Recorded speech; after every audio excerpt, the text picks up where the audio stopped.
S'il fait beau, nous irons nous promener. Ici, on a un premier verbe faire au présent et un second dans la deuxième partie de phrase au futur, le verbe aller au futur. On va transformer ce verbe au présent à l'imparfait. La phrase de demain, s'il faisait beau, nous irions nous promener. Donc on voit ici que le fait d'avoir changé le premier verbe du présent vers l'imparfait nous oblige également à changer ce deuxième verbe du futur vers un autre temps. Hein, on n'est plus au futur, hein. C'est pas iront, c'est irions. Vous pourrez jouer si vous avez terminé. Ici aussi, on a un verbe au présent que l'on va transformer à l'imparfait et un verbe au futur, le verbe pouvoir, pourrait, avec ces deux R caractéristiques du futur pour lui. Ça devient, lorsque je passe avait du présent à l'imparfait aviez, ça devient vous pourriez jouer si vous aviez terminé vos leçons. Ici, le fait de basculer du présent vers l'imparfait nous oblige à passer du futur vers un autre temps, pourriez, qui ressemble au futur. On a également les deux R, mais on n'a pas la même terminaison. Ici, on a la terminaison en EZ et ici en IE. Si tu m'accompagnes, présent, je ferai futur le tour du monde.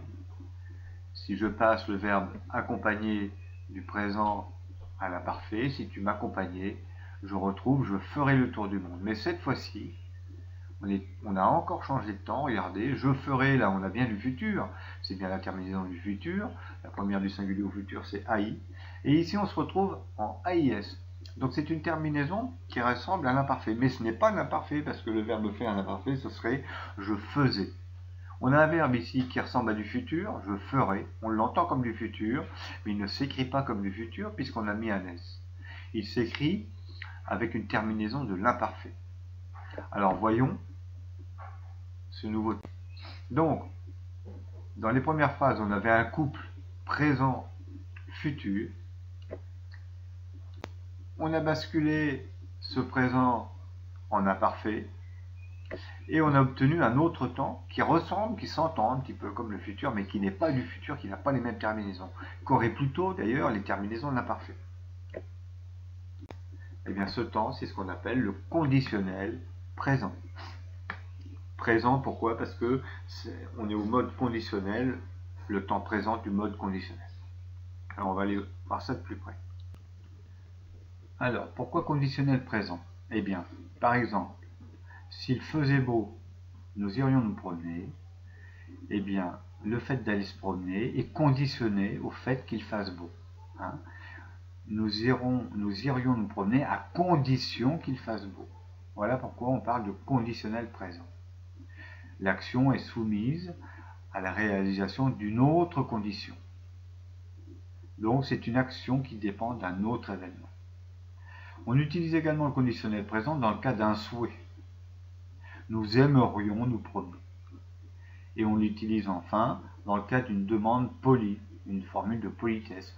Pourriez-vous m'indiquer la route à suivre, s'il vous plaît? D'accord?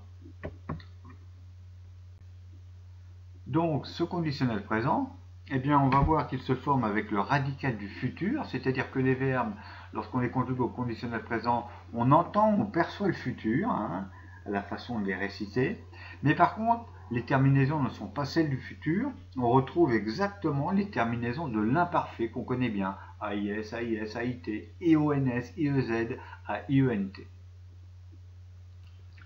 Donc, voyons maintenant, pour commencer, les deux auxiliaires, avoir et être.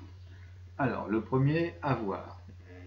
Au futur, avoir, ça donne j'aurai, tu auras, elle aura, nous aurons, vous aurez, elles auront. Au conditionnel présent, on entend toujours ce radical futur, mais par contre on a les terminaisons d'imparfait. J'aurai au futur c'est AI, par contre au conditionnel présent c'est bien AIS. Attention à ça, très important. J'aurai AIS, tu aurais AIS, elle aurait AIT, nous aurions, vous auriez, elles auraient AIENT. Pareil pour le verbe être, l'auxiliaire être. Au futur je serai AI, mais au conditionnel présent je serai AIS, tu serais AIS, il serait AIT, nous serions, vous seriez, il serait AUNT. Maintenant, les verbes du premier groupe. Alors ici, je vous ai mis le verbe tomber, l'exemple du verbe tomber. Je tomberai AIS, tu tomberais AIS, elle tomberait AIT, nous tomberions IONS, vous tomberiez IEZ, il ou elle avec un S tomberait AUNT. Pareil, on retrouve encore la radicale du futur et les terminaisons de l'imparfait. Alors attention, pour les verbes du premier groupe, on va retrouver les mêmes petites difficultés qu'au futur.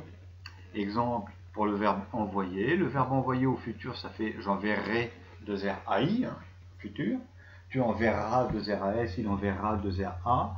Nous enverrons, vous enverrez, ils enverront. Eh bien, on retrouve ces fameux 2 R au conditionnel présent aussi. Ce sera d'ailleurs le cas pour tous les verbes qui prennent 2 R au futur, et seulement au futur pour l'instant. Rappelez-vous, courir, pouvoir, envoyer, voir, mourir. Il y a aussi le verbe acquérir. Ces verbes prennent 2 R au futur, eh bien ils vont également prendre 2 R au conditionnel présent. Mais pas dans les autres temps.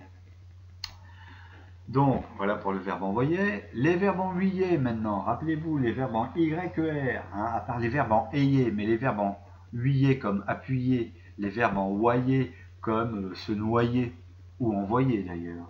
Au présent, le Y se transforme en I devant un E muet. Exemple, j'envoie, on ne dit pas j'envoie, mais j'envoie une lettre, j'envoie OIE. Le Y devient un I, puisque on se retrouve devant un E muet, un E qu'on n'entend pas. Eh bien, par exemple, pour le verbe appuyer, au présent, j'ai j'appuie, IE. Au futur, j'aurai j'appuierai, IERAI. Le I, à nouveau devant un muet, le Y, qui devait être devant un muet, se transforme en I. Eh bien, pareil au conditionnel présent, ce Y qui est devant un muet, on n'entend pas le E ici. Si je dis j'appuierai, on ne dit pas j'appuierai. Donc j'appuierai, le E est muet, donc le Y devient I. Donc conditionnel présent, j'appuierai AIS, tu appuierais AIS, il appuierait AIT, nous appuierions IONS, vous appuieriez IEZ et il ou elle appuierait AIENT. Les verbes du second groupe sont les plus faciles, il n'y a pas d'exception, il n'y a pas de difficulté. Exemple ici, le verbe choisir, je choisirai AIS, tu choisirais AIS, elle choisirait AIT, nous choisirions, vous choisiriez, il ou elle choisirait AIENT. Les verbes du troisième groupe, exemple le verbe prendre, eh bien au futur ça fait je prendrai, tu prendras, il prendra, nous prendrons, vous prendrez, elles prendront. Eh bien quand on a trouvé le futur, facile, le conditionnel présent c'est en gros le même radical, mais avec les terminaisons de l'imparfait, donc je prendrai, tu prendrais, elle prendrait, nous prendrions, vous prendriez, il ou elle prendrait. D'accord ? Le verbe courir, tiens, justement, j'en parlais tout à l'heure, le verbe courir fait partie de la liste des verbes qui doublent le R au futur, qui ont 2 R au futur. Donc, au futur, ça donne je courrais, donc au conditionnel présent, je courrais, mais AIS. Tu courrais AIS, il courrait, 2 R AIT, nous courrions 2 R IONS, vous courriez 2 R IEZ, il ou elle courrait 2 R IUNT. Pareil pour les verbes pouvoir et voir, par exemple, voir, elle avec un S pourrait 2 R AIUNT. Voir, tu verrais 2 R AIS. D'accord ? Donc, en fait, pour trouver comment est-ce qu'on dit, comment est-ce qu'on entend dans l'oreille le conditionnel présent, il suffit de trouver le futur. Après, par contre, on jongle avec les terminaisons de l'imparfait. Le verbe faire, je ferai AIS, tu ferais AIS, elle ferait AIT, nous ferions, vous feriez, elle ferait. Voilà.